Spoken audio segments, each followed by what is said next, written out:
Hi, this is Cheryl Mays from Rise and Shine, presenting this segment of the Author's Lane.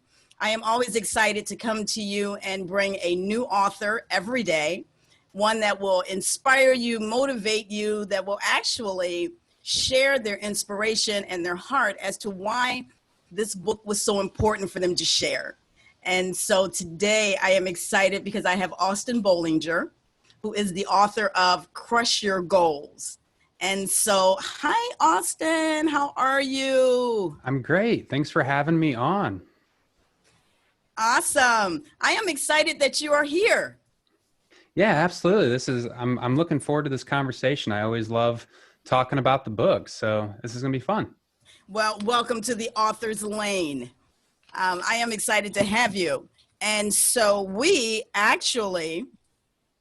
connected from, gosh, guys, I'll tell you, Facebook groups. If you are not a Facebook group member of some sort of Facebook group, please do so, because the connections are immensely important, and it gives you those relationships that you probably would not normally have had access to. And so that's how Austin and I got in contact with one another, was through a Facebook group that we both belong to.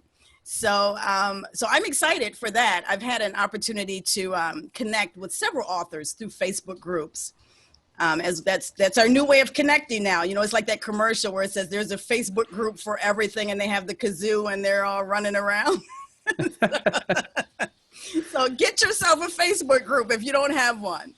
But Absolutely. Today, though, we're going to hear from Austin. So Austin, tell us about you. Yeah, would love to. So I have quite a journeyed past. So professionally, I've been in graphic design, video production, lots of different things. I've spent the last 7 years at a website company. We build websites and software. I recently left. I started there as an entry-level project manager and kind of worked my way through the ranks and became the COO in 6 years. And along that journey, I discovered that I really enjoyed working with all of my staff on a personal and professional level.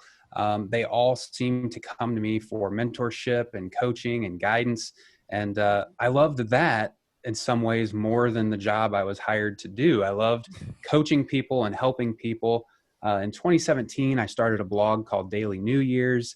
I won't give you the long story behind that, but the premise was I saw so many people postponing their lives or putting off their self-improvement for someday, or that's going to be next year's resolution.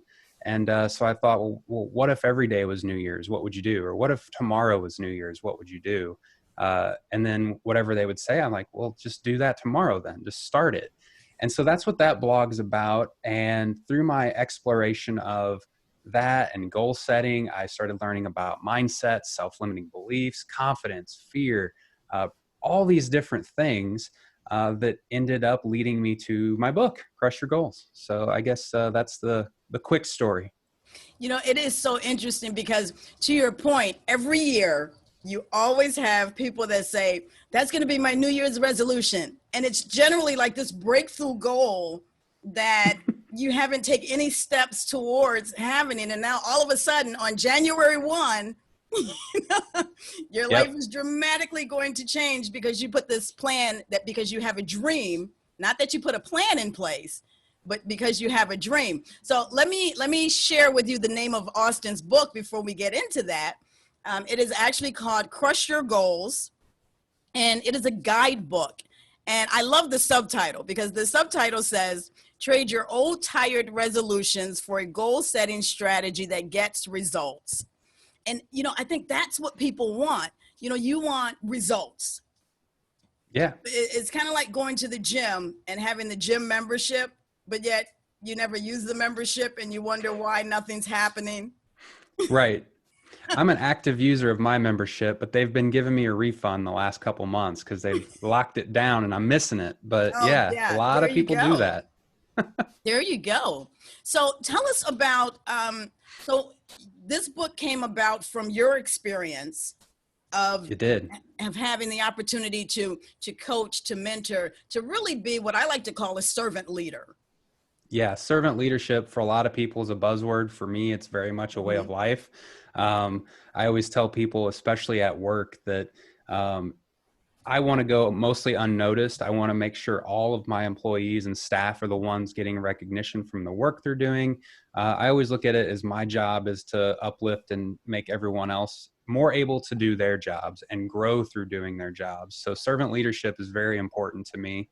And that's kind of how I, at last 7 years at Element 74, that's how I led. And now I'm at a new company, Creative Edge, and that's how I hope to lead there too. And I like to get to know people that I'm working with, and through that, you find out their hopes and dreams, not just Mm-hmm. professionally, but in life.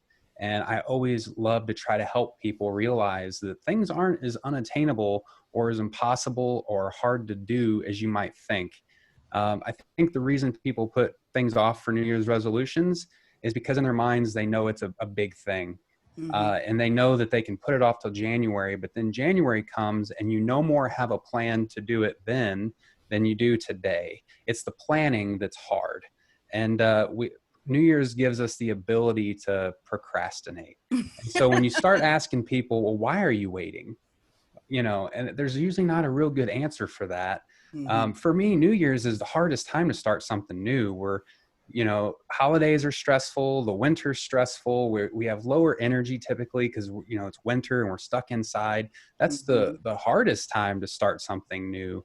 Why not do it right now? It's spring, it's beautiful. There's you could be doing all kinds of things, but yeah, I just servant leadership's important for me. Goal setting is important. I'm really sorry, I forgot what your question was. I've started rambling. That's okay. No, we were talking about servant leadership. Yeah, I totally believe in servant leadership. It's actually one of the signature programs for my company, especially for new leaders. It's just right, important when you have the ability to motivate and inspire individuals that will allow them to be empowered and have right, that sense of belonging. And, in the career that I've had, that's been a a goal, not even a goal. It's been the way that I've actually worked, and that was to help others aspire and to help others fulfill their dreams. And it's just such a great feeling, isn't it? A great feeling when you it see is. somebody that goes, "I didn't think I could do that," and then they do, and now it's like, "Oh my gosh, well, what's next? I'm ready." Right. Yeah, and my favorite part about that is typically once you've helped them, you've convinced them and helped them realize their own potential, they gain the confidence, they do it, they try it, they put in the work, and somewhere along the way, they almost forgot that you helped them. Mm-hmm. Because to me, I don't want credit for anything. I want to help people grow and aspire to new levels, and at the end of the day, that's all you. You put in the work. I just want to be there to give the gentle nudge that you can do this. And at the end of the day, once you've done whatever it is you hope to do, I mean, you were the one that put in the work. You're the one that did it. And so I love when people walk away from that new achievement with renewed confidence, like I can do this stuff. Mm-hmm. That to me is always so incredibly powerful. It truly is. It's amazing when people, and I like to call it when you lean into it and you take like that Yeah, first step, and then you realize, okay, well, it's not as difficult as I thought it was, because I think a lot of times people overthink the processes. they do. Yeah, they either are too fixated on the end goal and not all the steps in between. I've seen people start something and then they're trying to get to the finish line as quickly as possible. And for me, it's embrace the journey. If it's Mm-hmm. going to take 6 months, 9 months, a year, that's okay. My wife just started an online course and she's a week and a half in, and she's saying stuff like, I'm only 15% of the way through. And I'm like, but you started. You've been talking about this for 6 months and you started. So you were Mm-hmm. miles ahead. You're 15% in 2 weeks. You knew you couldn't do this course in 2 weeks. You knew Mm-hmm. it was going to take a while. So just embrace the journey. Don't rush it. Enjoy it while you're doing it. And don't put too much pressure on yourself. I think a lot of people, when they think about goal settings, it comes with stress and anxiety and Mm-hmm. pressure. That's the number one reason I think people don't like goals or they fail with goals, is they just put way too much pressure on themselves. And New Year's resolutions really breed that problem, I feel, Mm-hmm. because you've spent a whole year looking forward to next year, that's what I'm going to do.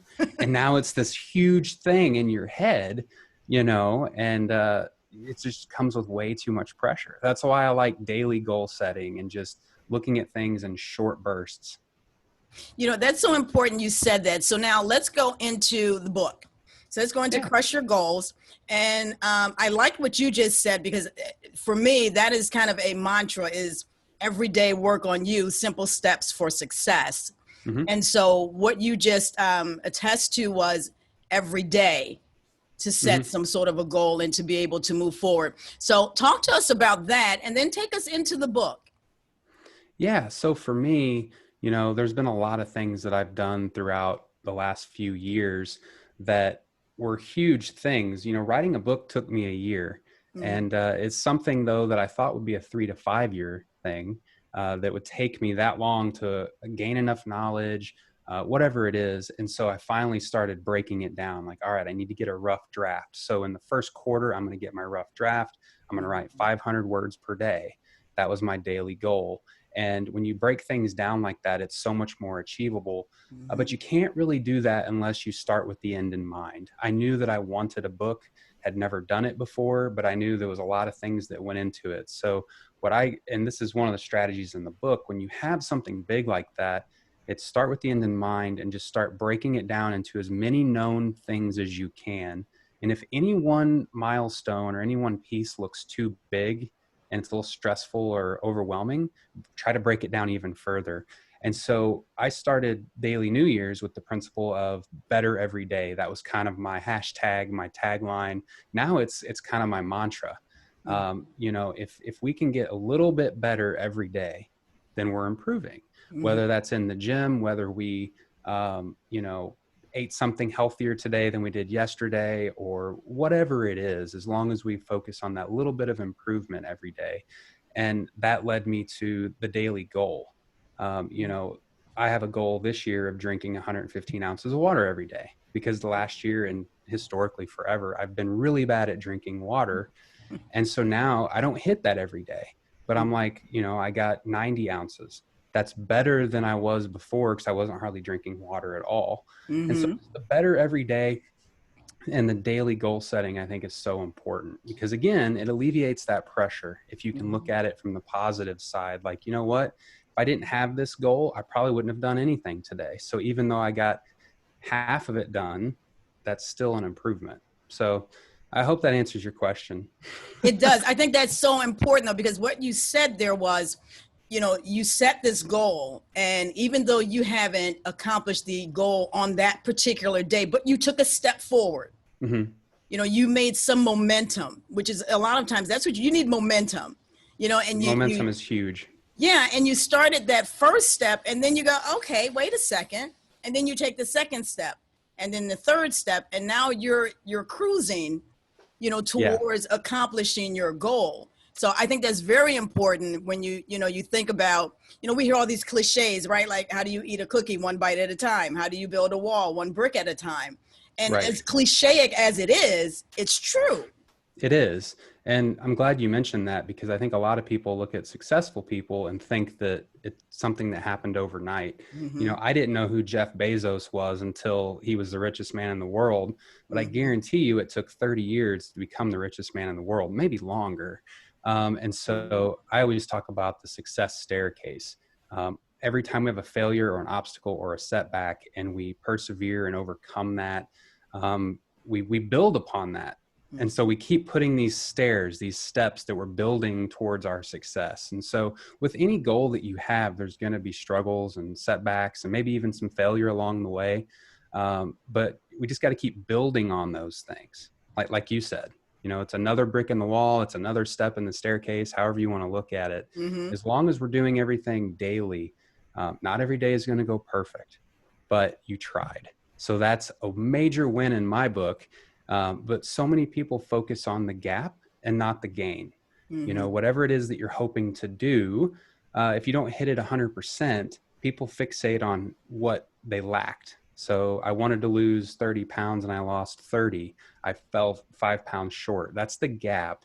But the gain is that you lost 30 pounds. Mm-hmm. And so we have to celebrate that. We have to really soak in that success and celebrate it. And that's another thing I think people do with goals that let them down, is they're always focused on that gap. And Hmm. so, yeah, just the better every day is every single day I write down my wins for the day. And sometimes those are small and seemingly insignificant, but I always try to find something every day to feel good about, because that energizes me for the next day. You know, it's important of what you just said too, is the celebration aspect, because a Mm-hmm. lot of times people don't. You wait for these huge mammoth goals to happen before you go, now I celebrate. Right. And if you wait for that and have a year-long goal, you're not going to feel very successful along the way. And so you got to celebrate those milestones for sure. And you mentioned momentum. I have a whole chapter in the book about momentum, because it's incredibly powerful, because it's just like compound interest. You know, you Mm. keep building on it, and it's going to start slow at first, and then it's going to skyrocket at some point.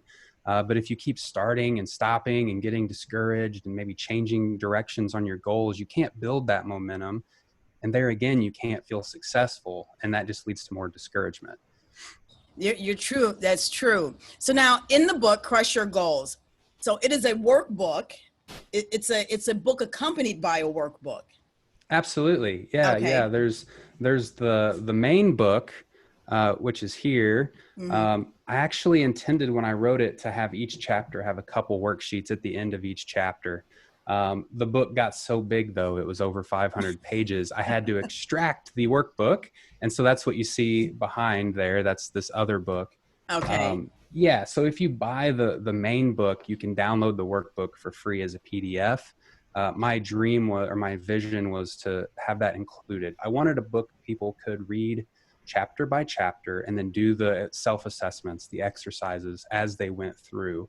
I Hmm. have read so many personal development books cover to cover, and not, I've learned a lot along the way, but you don't apply it to your life. And then you kind of lose it. And you're like, I'll circle back to this later. And then you never do. Hmm. And so I wanted this to be something people could apply as they went through. There's 16 chapters across 4 sections.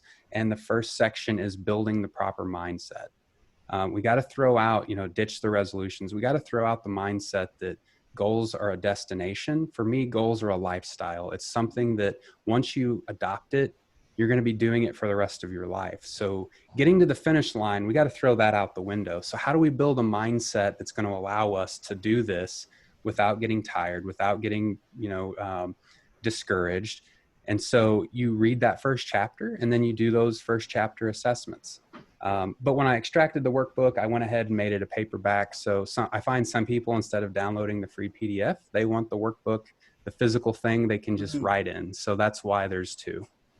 You know, I think that's I love the books when they have the workbook either attached to it or, to your point, inserted into the book itself. Mhm. Because to your point, when people are reading something, especially if it's something that's going to improve their habits, Right. it's going to give them some successful habits.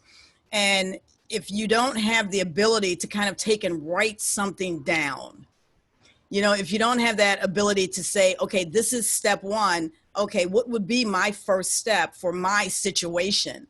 And then you have the ability to go back and look at that. And it's kind of like a blueprint, of the path Yeah. that you're going to take. So it keeps you on course in case you go too far left or too far right. This kind of brings you back. So I love the books that are accompanied with workbooks. Let me ask you this. So as far as the strategies go for the readers, and they're saying, you know what, I get it. I have to set goals. I get that my goals need to be realistic. All of the things that they've heard. My goals need to be realistic. They need to be specific. They need to be, if you use SMART goals, whatever your acronym is or whatever you're changing that to be, we all know that you have to have something that you can measure. Sure. So for individuals that are saying, okay, give me 2, 3 things that I can do to initially say, I'm going to move forward with this goal, whatever their goal is. Right. I think you have to, one, SMART goals, you mentioned them, so I'll go ahead and go there. Not a fan at all. Mm-hmm. I've actually wrote a blog post, I think this week about that. So I think SMART goals are yet another thing that are contributing to failure all around the world as far as goal setting goes, because we're kind of told like you need to set SMART goals and that will help you succeed.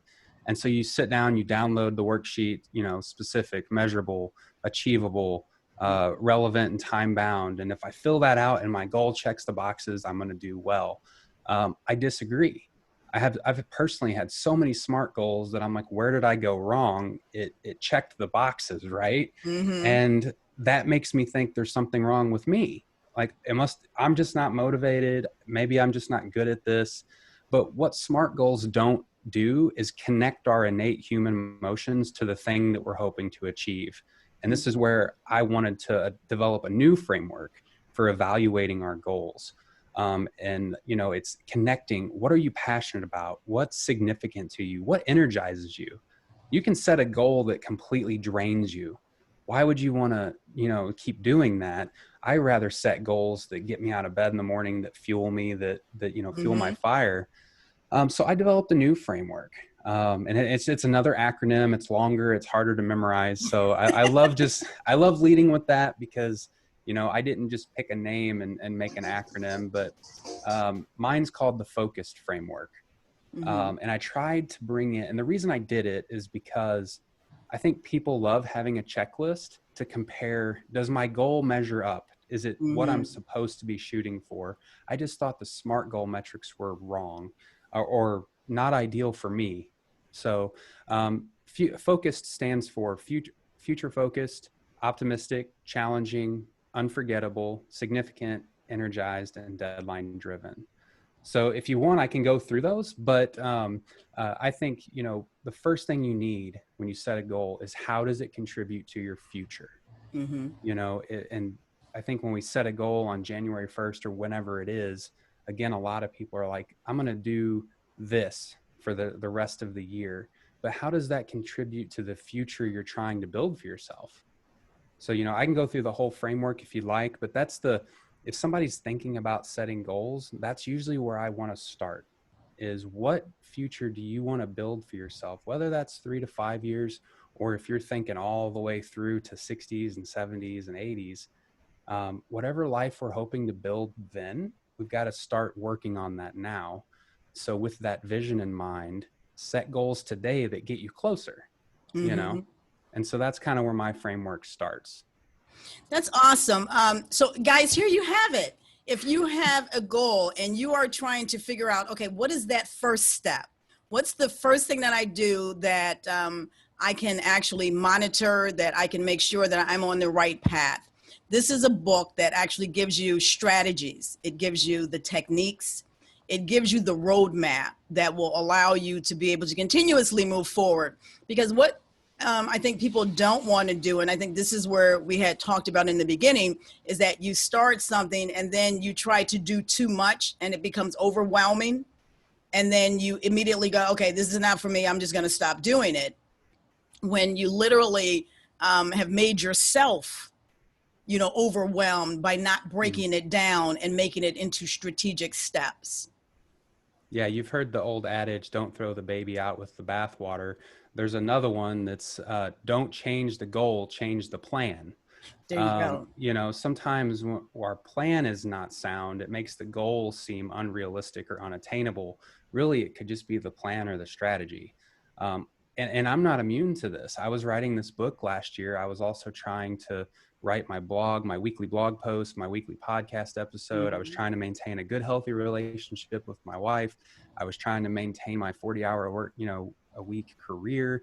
And I Mm-hmm. was overwhelmed. I was so stressed, had so much anxiety.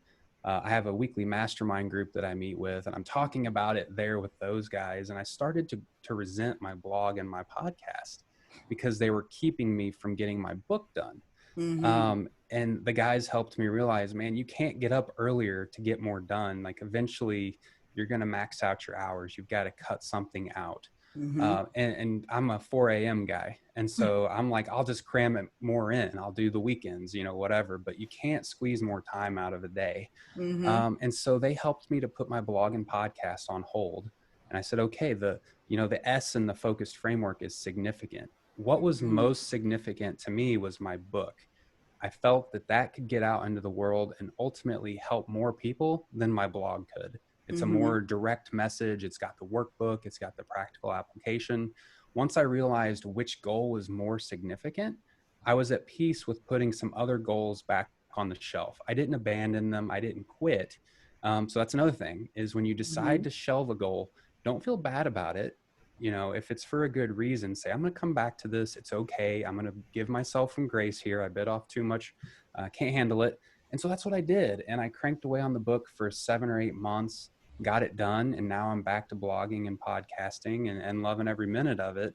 But you got to set goals that are significant to your life, that are significant to you in some way. I see people set New Year's resolutions. I'm going to read 12 books this year. Are you doing that because you think it makes you seem intellectual, or is it something that your friend group is doing? How is Mhm. reading a book a month significant to you? And if the answer is, well, it's not, I just want to do it, then you're probably not setting yourself up for a lot of success with that Mhm. goal. I mean, it's an admirable goal. I think reading is important, but if you set a goal that you know you're not going to follow through with, it's only going to deplete your confidence. That's important too, is that confidence level. I think a lot of times, especially when you are looking at goal setting, you want something that's going to build you up and not something that's going to tear you down. And so being deliberate Yes, on what 100%. being deliberate on what that goal is allows you to be able to say, to your point, it's okay if I can't do this right now. It's not that I'm not going to do it. We're just going to shelf it, and that's okay. Yeah, I come from software development, so there's a thing called a backlog. When you're building a new software application, you can't build every feature today, so you have to put some feature requests in a backlog. You might call it a queue, a wish list, whatever Mm-hmm. that might be. And so I have goals beyond goals in my backlog. You know, I have a lot of stuff that I want to do, and I reevaluate every year and I reevaluate every quarter. What's Mm-hmm. significant to me right now? What's the most important thing that's going to move the needle the most on my life goals? Last year it was the book. This year it's my online course. If you love the book, if you love the workbook, but you want more uh, guidance visually, I'm Mm-hmm. recording video series and so forth. And that's what I'm working on this year. That's what I feel is most significant to me. And so when new goals pop up and I'm like, man, I should really be doing a YouTube channel, I'm going to put that in the backlog because that's only going to distract from my course that I'm trying to build. And Mm-hmm. that gives you peace, because when you keep trying to chase all these different rabbits, you're not going to catch any of them. And then your confidence is just going to flatline. And then you're Mm-hmm. going to start feeling like, I just can't get anything done. You know, what's wrong with me? Why aren't I more motivated? How are the people around me succeeding and getting all this stuff done? And really it's set goals that are significant to you and stay focused on a couple at a time, and just be okay with, you can't get to all of it right now, you can come back to some later. And I think that's truly, truly important. So, guys, listen, you've heard it from Austin, the author of Crush Your Goals, on how to actually be productive and strategic about how to set goals, because oftentimes that's that missing element. It's just there's a goal, but what's the path and what's the road for me to get there that is strategic. And so here you have an opportunity to get this book. Now, Austin, this book is available on Amazon. Yes, ma'am. Yeah, that's where it's at. You can go to crushyourgoalsbook.com to learn more about the strategies within the concept behind the book. You can learn a little bit more about me. That website has links to the Amazon page, or you can go to Amazon and just search Crush Your Goals, and you're sure to find it there. And I'm going to put that into the comment section for you guys. I am sorry something just happened to you. I disappeared. I know. I don't know how you did that. You got magic. There you And we're go. He's back. back. So I'm going to put that in the comments for you guys so that you can actually go to either the website, where now if they go to the website, they can actually download the PDF because it's listed in the book. Yeah, you can get to that from the website. It's not listed because it's printed inside the book, but it's forward That's what I slash meant. resource. Yeah, so it's /resources though. If you're watching and you want to sample the worksheets without buying the book, that's completely okay. Just go to crushyourgoalsbook.com/resources. You can download the entire workbook, and I've also got it broken out by chapter if you want to download just 1 or 2 sheets. Oh, I think that's awesome. So that way you can use it as a lesson plan. Yeah. Like I said, the book is really broken out into 4 sections with 4 chapters each. So it's meant to build as you go through the book.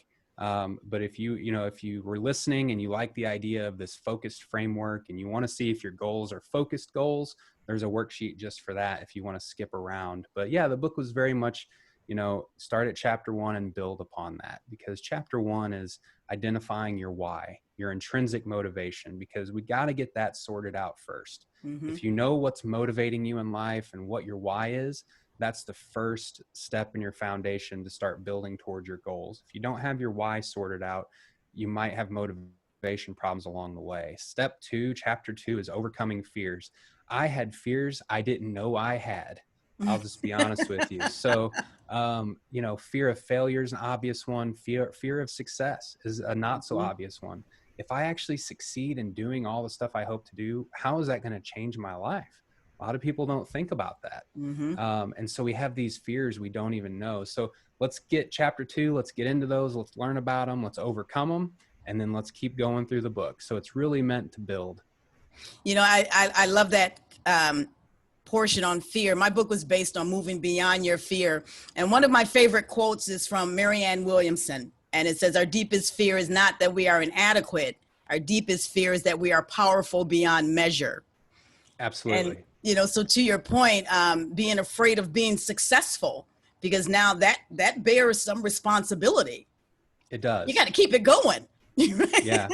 And if you acknowledge your power in that and you say, I am capable, I can do this, and then you try it and fail, you gotta, it creates a vulnerability issue, because now maybe it's my fault that I failed. How did I go wrong? What can I improve? But if you don't want to think that you have potential, it's easy to say, well, maybe I could do that someday. It's, like you said, it's responsibility. Absolutely. So guys, again, the book is available on Amazon, so definitely go get the book. Now, Austin, I have to ask you a couple of questions that our readers would just want to know about. Shoot. So everybody has a word for the year, this word that kind of keeps them grounded. It, when you go too far left, too far right, it kind of focuses you. So what would your word for the year be? Oh man, a word for the year. I've seen people come up with a word for the year. I don't know that I have one, except for, I mentioned earlier, my mantra is kind of better every day. Mm-hmm. And so I don't really have a word of the year, but for the last year and a half, 2 years, I've just had this mantra, just better every day. What can I do today to be a better husband, a better, leader for my coworkers? How can I be a better blogger? Whatever it is, but just better every day. That's my multi-word of the year. There you go. We'll take that. We'll accept that. Right? All right, cool. So now, you said it took you about a year to write your book, because that's always a question that readers have also, is what's the time frame for people that are writing books, and how long is it that they take to actually get your book out? So what was one piece a piece of advice that you would give to a reader that says, you know what, I have a book in me, Sure. and I just want to, what would be the first step that you would ask them to do in order to be able to move forward on that being their goal? That's a great question. My book actually started as a lead magnet for my blog. It was going to be a 40-page ebook about goal setting that people could download. And so I started pulling together a year's worth of blog posts, and I realized I had 80 to 100 pages of content. And so I just pasted all those into InDesign and said, okay, I'm going to pull a book out of this. I struggled on that from January to June. And I was trying to design the book, edit the book, write the book all at the same time. I had no roadmap. And I actually bought into Chandler Bolt's self-publishing school. It's around like $4,000, and it was the biggest investment I've ever made in myself. I'll tell you that right now. and I was scared. The first thing they have you do in the course, and it was so valuable to me, is they said, throw everything you've done out the window for now and do a mind map. Mm, So you've got your central idea, goal setting. What's off of that? Fear, priorities, focus, setbacks, obstacles, and just all these words. And then maybe the word fear sparks a word that's like fear of success, fear of failure, fear mm-hmm, of ridicule. And you get this huge mind map of just, it's just really a brain dump of all the words and how they interconnect. Um, I wrote a nonfiction self-help book, so it was just words for me. If you're writing a fiction story-based book, this is probably character names and plot lines, and I want to do time travel, whatever those things are. But mm-hmm, the mind map then gives you a grouping of words that you can build your outline from. And so that's where I came up with my 16 chapters in 4 sections. I started circling groups of words in my mind map. And I was like, all of this has to do with mindset. So I'm going to do a section on mindset. And all this has to do with practical strategies that people can implement. And all of these have to do with dealing with difficulties and overcoming failures. And so the mind map gave me my roadmap for my book. And then mm-hmm, from there, it was a matter of, I'm writing my fear chapter. And now I've got my bank of words, fear, failure, fear, and just start writing. And mm-hmm. starting from that mind map and that outline accelerated my book. So I struggled with it for 6 months by myself last year. From July to December is when I actually started over and wrote the book. So it Okay. actually, I struggled for 6 months by myself. And then I wrote the whole thing in another 6 months with the help of the coaching and the course. And then January, February was the editing, the final publishing and the promotion. So it went, I published it on February 16th this past year, but just like with goal setting, starting on the right foot is Mm-hmm. so important. The plan, one of my favorite quotes, Abe Lincoln says, if you give me 6 hours to cut down a tree, I'll spend the first 4 sharpening the axe. The planning feels so unproductive Mm-hmm. because you don't have 50 pages written, but it's so important because it will cut time off the process. So that's where I would start if you have a book in you. And I think Chandler Bolt says this, and I agree with him. I think everybody's got a book inside them, whether it's your Mm-hmm. memoirs, a book of short stories from your family's history, your own personal self-help book that you might want to share with the Mm-hmm. world, or a book of poetry. You have stories inside of you to tell. You know, and that is so true. Everybody has a story. And hey, look, especially if you guys are still quarantined, now's the time for you to get that story to paper. Now's the time Yeah. for you to figure out what can you do with another 4 hours in your day, right? Yeah, you don't have to write the whole book in the next month. Just mind map it, create an outline, start, bullet pointing some chapters. If you want to write fiction, maybe start naming some characters and figuring out some high Mm-hmm. level plot lines, and just be flexible. The one thing about self-publishing school is they market from blank page to fully published in 90 days. And I bought that hook, line, and sinker. And so I got to 60 days and I'm like, I don't know how I'm ever getting this done. The course shows a timeline, and I put so much pressure on myself to get that book done in 90 days. And Mm-hmm. it was really frustrating me. And once I realized I wanted to write this book to be enjoyable, I want to help people. So it'll get done when it gets done. So I changed the launch date like 8 times. The Mm-hmm. first few times it was frustrating. And then I said, you know what? I can't put pressure on this. I want this to be good. It doesn't have to be perfect. Nothing can be. But just don't, if you want to write a book and you want to start on it now, start small. Don't put too much pressure on yourself, and have fun with it. I think that's one of the most important things too, is to have fun. I remember when I was doing my book and I did a series of interviews of individuals that are actually in the book. And I think that was the best part, was just having the conversations with them.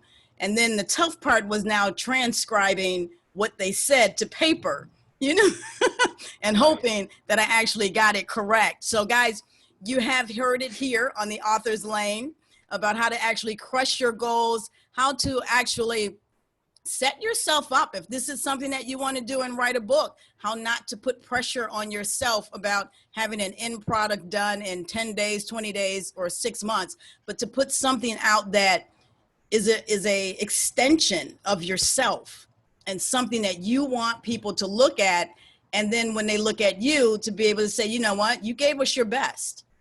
You gave us your best. And sometimes that just can't be rushed. It's just, it happens when it happens.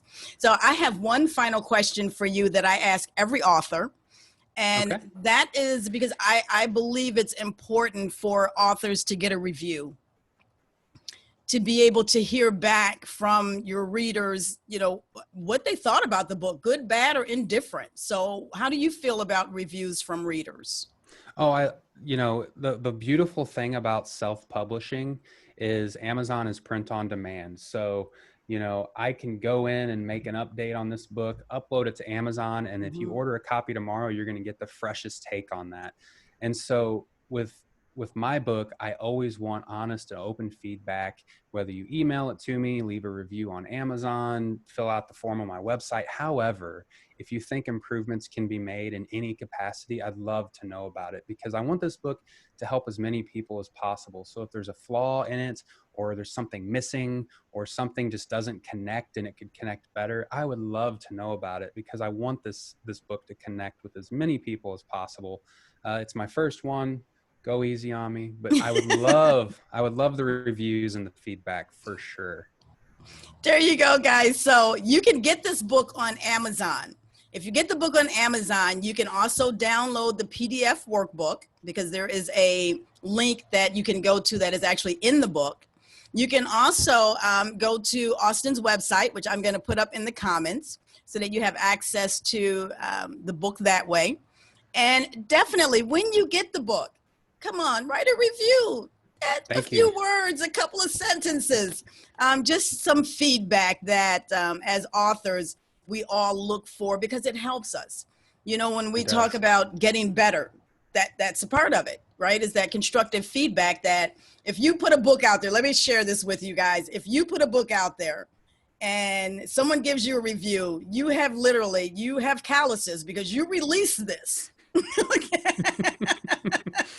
You true. release this, so you are able to get, and you should be able to receive whatever they give to you, and just use it for the betterment of the next book.